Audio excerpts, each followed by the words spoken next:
All right, good morning.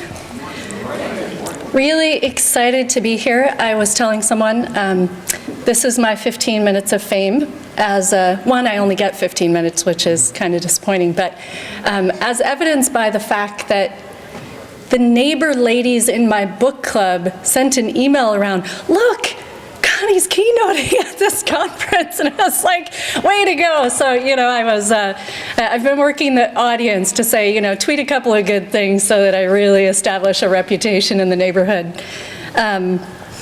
Peter and I are here today to talk about faster payments, and I'm going to talk about a grand collaborative experiment that the Fed is sponsoring called the Faster Payments Task Force. And Peter is going to give one example of private sector innovation that's kind of going on in parallel with some of this industry-wide collaboration that's happening. I have 3 slides that's about an hour's worth of content, so I'm literally going to invite Peter to give me the hook if I start to bleed into his time. And we'd both like to invite you to stop us in the hall afterwards. We really have a lot to share. We're passionate about this. There's a lot of information in a limited time today. So how many folks in the room are familiar with a document that the Federal Reserve published in January called Strategies for Improving the U.S. Payment System? All right, a good number of folks. How many people are sick of hearing about it? Anybody? That means we're doing a good job. That's why I asked that question. So the paper was a product of 2 years worth of pretty extensive research and input gathering from stakeholders across the payment system. And what it does is articulate a set of desired outcomes for the future payment system. And in a nutshell, I can describe them. I've tried to string them all together almost into an elevator pitch as the desire for a faster, ubiquitous, safe payment capability, real-time payments in the US that's broadly accessible to consumers and businesses. A safe and secure payment system that's nimble in responding to a really dynamic threat environment and enjoys a very high level of public confidence. More convenient, cost-effective, timely, cross-border payments. And a more efficient, virtually end-to-end full electronic payment system. And our hope is that overarching all of these desired outcomes, our hope is that these outcomes have been achieved through collaboration and participation of all stakeholders, and they're reflective of sort of the collective will of all of us. So the paper outlines a lot of strategies that we are sponsoring and pursuing in order to pursue those desired outcomes. Today, I'm going to focus specifically on faster payments and what we're doing in that space, but I would note that a lot of other key initiatives, including a Secure Payments Task Force, an ISO 20022 implementation strategy, and a lot of efforts around B2B electronification are already underway. And you can kind of get the full picture. Go to the website. You can read the Cliff Notes version or the entire 60-page paper. The website, I think, got clipped off the slide, but it's fedpaymentsimprovement.org. So let's talk about the faster payment strategy. To the surprise of a lot of stakeholders, the paper did not prescribe a faster payments, a real-time payment solution for the US. What the paper called for was a collaborative initiative, a faster payments task force that would represent all stakeholder interests and work together to identify effective approaches for real-time payments in our country. We kicked off that group, a call for participation in March, and then officially kicked off the work April 29th with the task force. We've got north of 300 registered participants representing virtually every corner of the payment space. We've got consumer interest groups and merchants and corporates, government entities, tech, solution providers, financial institutions, rules and standards organizations, consultants, lawyers, academics, all of them. And we've had a number of meetings now where we have hundreds of people in the room, on the phone, dialoguing about issues and trying to work toward producing some important work. The key areas of focus of the Faster Payments Task Force really are in a couple of buckets or phases. The first is this focus on really identifying and articulating the needs or requirements for a real-time payments capability. And that work is heavily underway right now. I'll talk about that in just a moment. But that's kind of the foundational of what do we need, expect, want out of this capability. And then the second phase will really be using that as a baseline. The task force will identify alternative approaches. How can we get there? What are the options for a real-time capability? And how do they stack up against what we, the industry, have identified as our requirements for that capability? So that is essentially the work of the task force. I will note, we have over 300 registered participants, but participation is still open. So if anything you hear today piques your interest and you'd like to get involved, again, you can go to the website and register to participate. So that phase one, I'm going to dive right into the weeds here to give you a flavor for the work going on, the really hard work going on. As I said, the task force is working first to identify the criteria. What are the criteria for a faster payment system?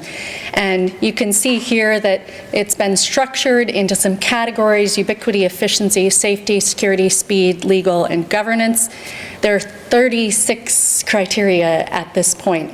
And for each of these, the task force is defining what is it, how would you know it if you saw it, and how would we measure or rate approaches on this particular criteria.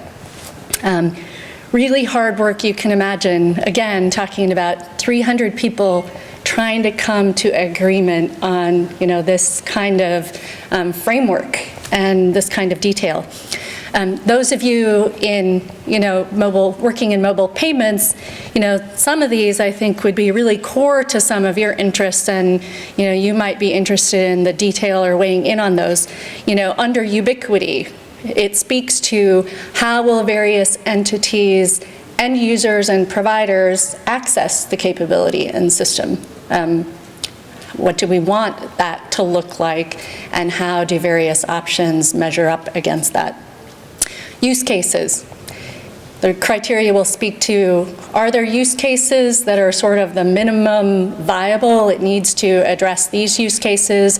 Is it the more use cases, the better? Are there particular ones that especially need to be targeted by a real-time capability? Speed. It's speed of clearing, availability of funds, settlement, all of that, and what are the needs and requirements for each of those. It's to the point now in the drafting process where there's debate going on between 2 seconds and 5 seconds. So really gritty, tough work. And of course, it's probably not a surprise to any of you that safety and security is the biggest category with 12 different things that are addressed. This is getting at risk-related issues, settlement, as well as technical security, authentication, a lot of those really key issues that the industry is grappling with, authentication and data protection, all of those things. So the task force has been working to really develop a solid draft of these. And in 2 weeks, actually about 2 weeks from today, the intent is to publish for external comment the first draft of these.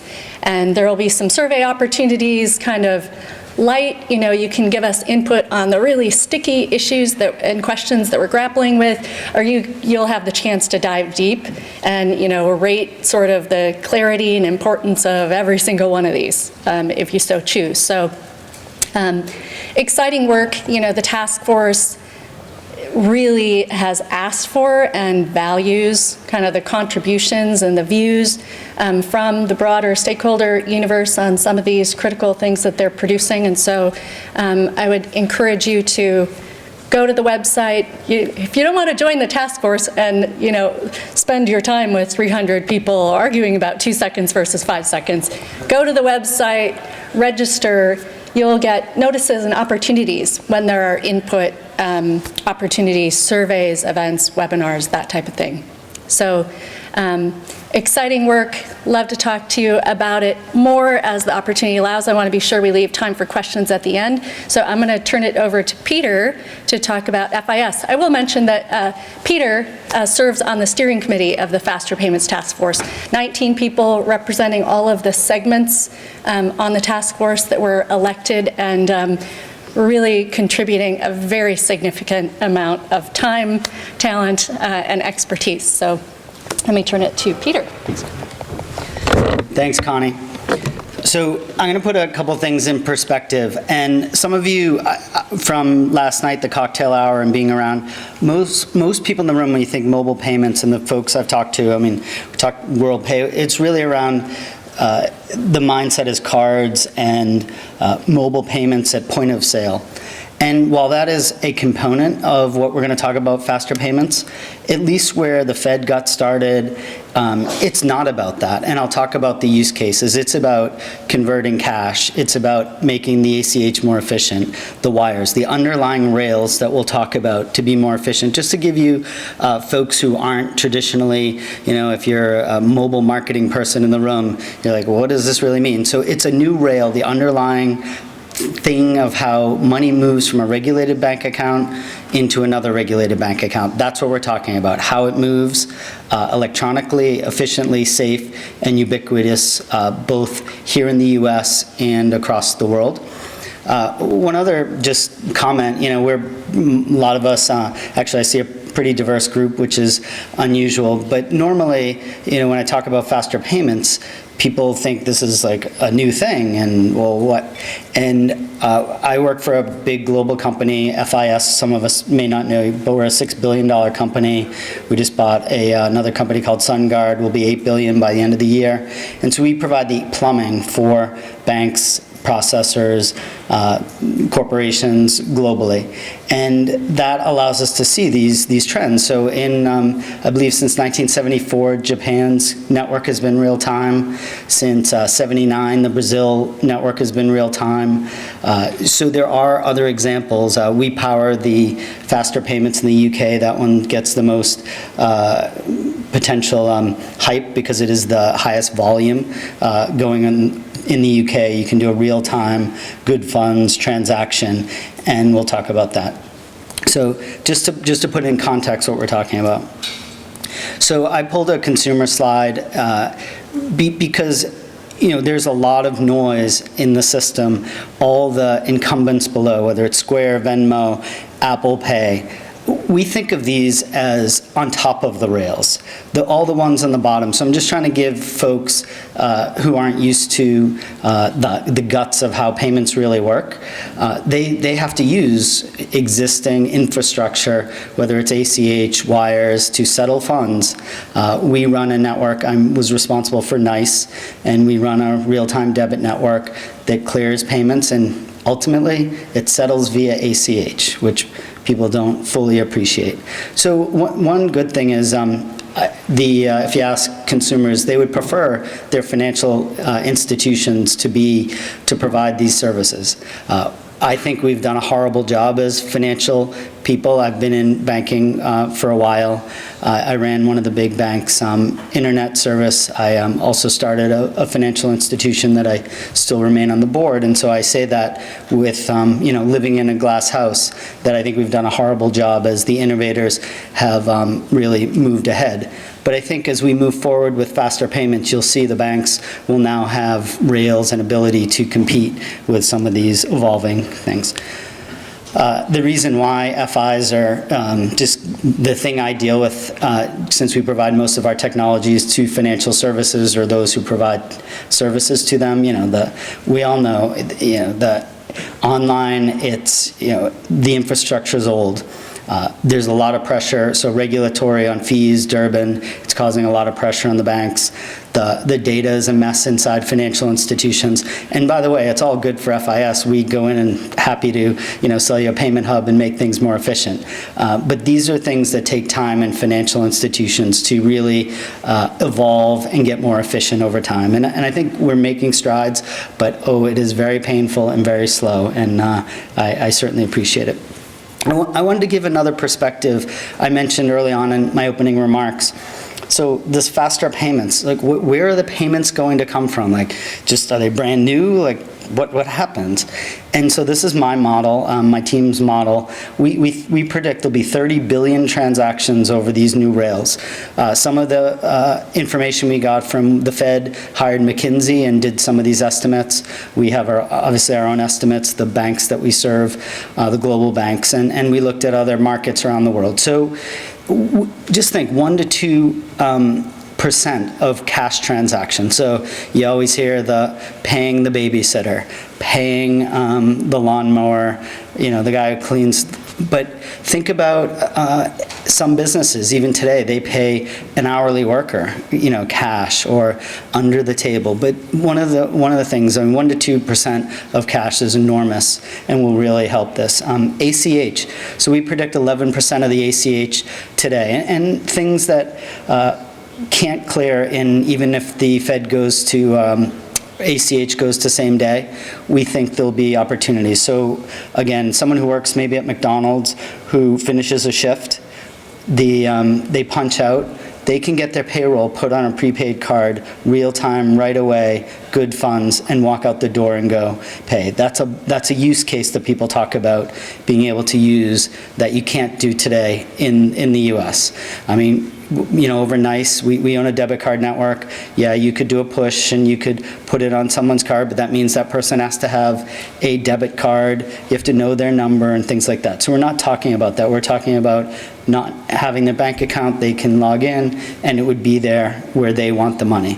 So things like that. Card transactions, there's a lot of uses, especially if you think about businesses who want information about, we don't talk a lot about this, but like Connie said, we've done this before. We could speak for 2 hours, 3 hours easily, but it's the remittance information for the businesses. So things that businesses are paying for with cards today, whether that's invoices or whatever, and they really don't need to, want to, but they're just forced into it. There'll be, that's the big thing for large issuing banks always ask me, what's going to be the cannibalization for cards, and that's their big thing. And I don't think it's tremendous.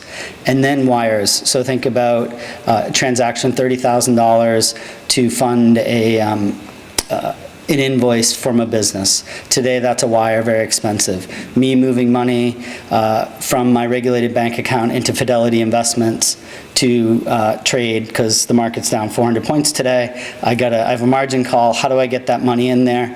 There's no reason I should pay $75 to be a wire. That should be, a 5-cent transaction real time from my regulated bank account into a non-regulated bank account. So the broker dealers are not banks, for those who don't really appreciate that. So there's a huge volume of thinking about money going from the broker dealers, whether that's Fidelity or Vanguard or any mutual fund houses, and moving in and out. That's a real big example.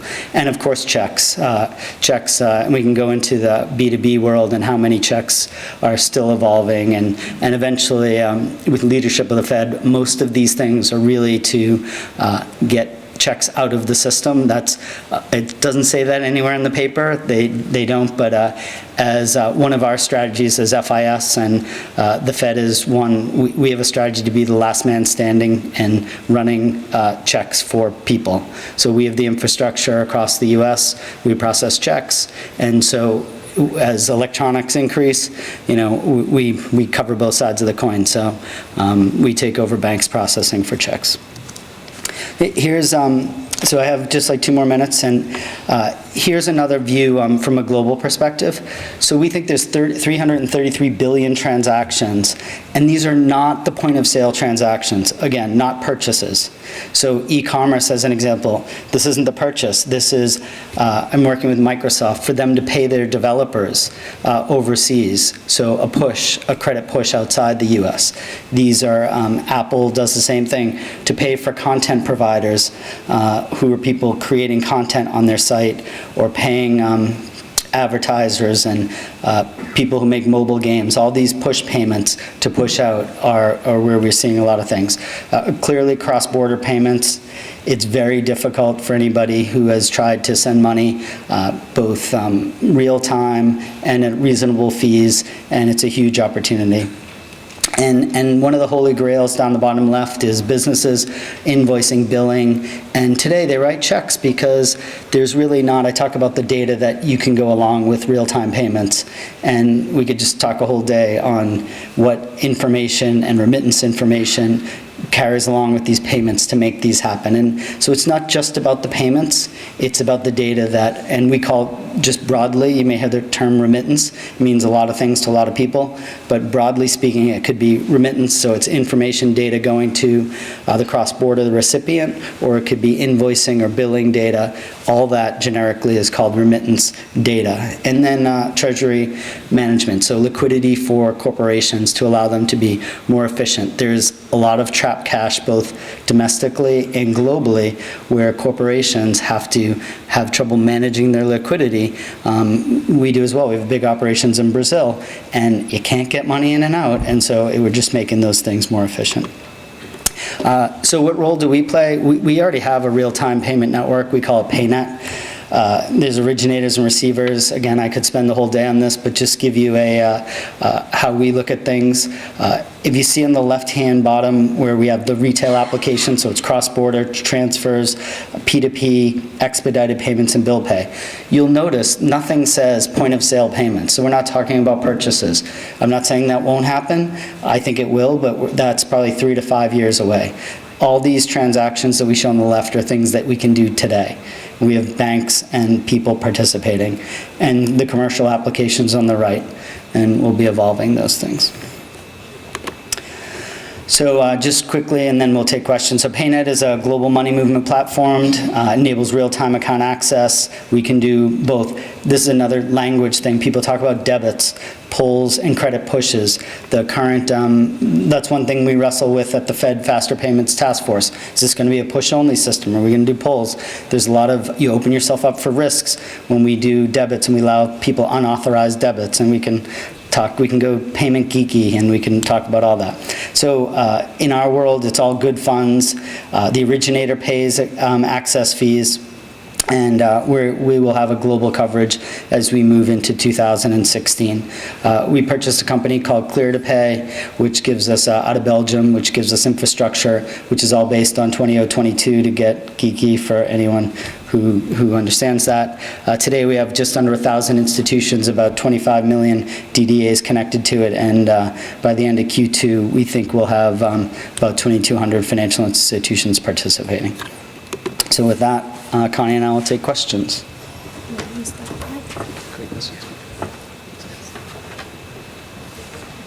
Yeah, Connie, I'm just curious if there's going to be either a hang-up or a stumbling block with the larger banks and the clear exchange and what they would like to see have done.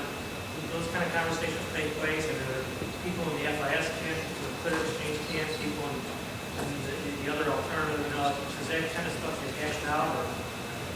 So in terms of the task force, we have participation from lots of the major players, including the ones that you mentioned. And one of the interesting things that we actually, our first sort of task force decision was to pass a decision-making framework that says this is what it's going to take to produce something that says this is an endorsed task force decision, work product. And the framework really is designed to ensure that there is support across virtually all constituencies. So the task force is organized into 8 different segments: large financial institutions, medium, small, technology providers, so categories, end users, and for something to pass the task force, it has to achieve majority support in each individual segment, as well as supermajority support of the entire task force. So it's a very high bar. We want what comes out of the task force to be very credible and to have broad enough support that we can be confident it'll be used and adopted.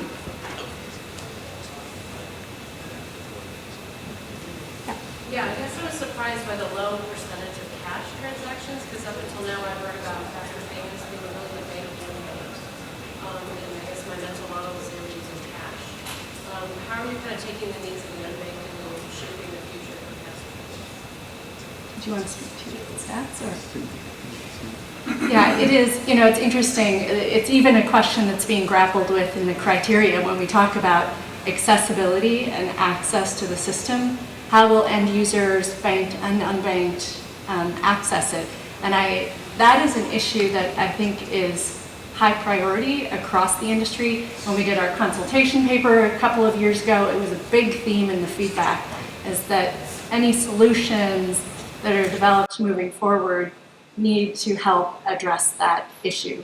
And so it is a priority. We're not to the solution stage yet.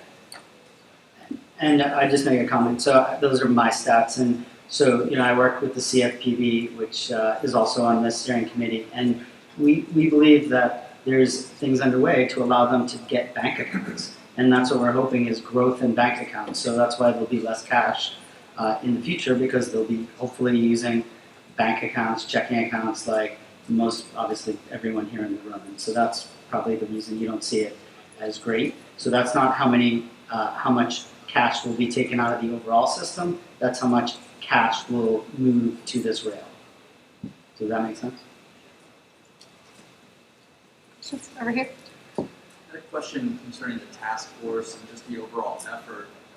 Where does the voice of the customer or the voice of the consumer play a role in the initiatives within the work that you do? I'll make a quick comment. I mean, so there's as Connie said, there is broad representation. So on the steering committee that I serve, there's people who represent the consumers. So I mentioned Gary Stein. He's a peer of mine, but he works at the CFPB. There's someone from the Pew Institute who represents that. There's what's her name? Yeah, Consumers Union, who represents that. And then people may not think that. Now, this is my opinion. The financial institutions, I believe, you may not believe, but they have a real interest in consumers as well, and they bring that voice. So they are well represented and have a loud voice. And as Connie described, the decision-making process, they have veto power, and they're a small at the table with these loud, huge banks, huge companies representation. They absolutely have a voice at the table. But good question. Hi, do you know where the card brands stand on paying acquirers faster, so that the acquirers can ultimately pay the merchant faster? So I'm not going to comment about, we run a brand, we run NICE, we run one of the networks, so it's small. Or Visa, MasterCard. Right, so I don't want to comment on them, so I'm going to make it's similar, so we do similar things to Visa, MasterCard, and those rails, so from a NICE perspective, we would use those rails as they become available to pay issuers, to pay merchants faster. I cannot comment, and I'm sure the Fed will not comment on what Visa, MasterCard position is.